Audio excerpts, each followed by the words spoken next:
Sidang dugaan pemerkosaan dan pencabulan yang dilakukan Muhammad Subki asal Sani terhadap santrinya memasuki sidang ke-8. Sidang digelar dengan agenda memeriksa salah satu saksi kunci. Sejumlah saksi dalam kasus ini mendapat perlindungan dari Lembaga Perlindungan Saksi dan Korban atau LPSK. Terdakwa Beki tiba di Pengadilan Negeri Surabaya pada pukul 9 pagi atau 30 menit sebelum sidang dibuka. Ada 6 saksi yang diagendakan diperiksa hakim. Jaksa penuntut umum Firdaus menyebut saksi yang dihadirkan sejauh ini menguatkan tuntutan jaksa.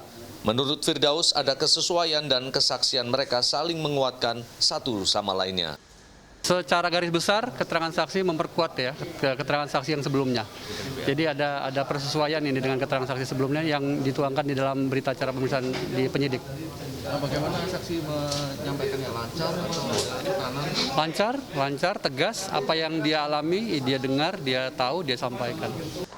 Sejumlah saksi termasuk saksi korban mendapatkan perlindungan dari LPSK, Lembaga Perlindungan Saksi dan Korban. Mengingat kasus ini membuat mereka tertekan dan beberapa kali mendapatkan intimidasi.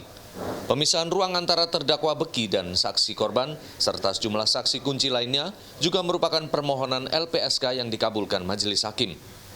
Sementara itu penasihat hukum terdakwa Beki, I Gede Pasek Suardike, berkeras kliennya tidak bersalah. Kesaksian sejumlah saksi di depan pengadilan, ia nilai hanya karangan semata.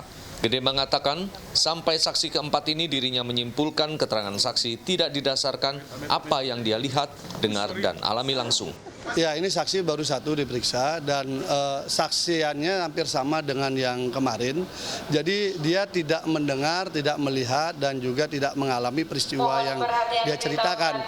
Jadi sifatnya lebih pada saksi dari keterangan saksi lain. Sehingga dengan demikian memang secara kualifikasi KUHP belum memenuhi syarat. Sehingga ya memang saya tanya tidak tahu, tapi mendengar cerita dan mendengar ceritanya pun setelah beberapa bulan kemudian. Kan susah jadinya, bukan saksi yang dimaknai dalam KUHP kan, sehingga sebenarnya tidak ada makna.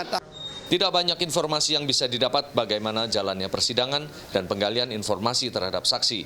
Sidang digelar tertutup. Kasus ini membetot perhatian publik karena terdakwa merupakan anak pendiri Pondok Pesantren Sidikiyah Jombang.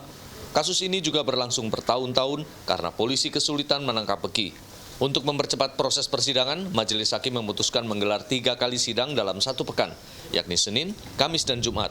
Meski tidak dihadiri simpatisan atau pendukung Beki, Polrestabes tetap mengerahkan personelnya dengan bantuan tambahan dari pasukan Brimob Polda Jawa Timur. Miftah Farid, Andreas Wicaksono, Surabaya, Jawa Timur.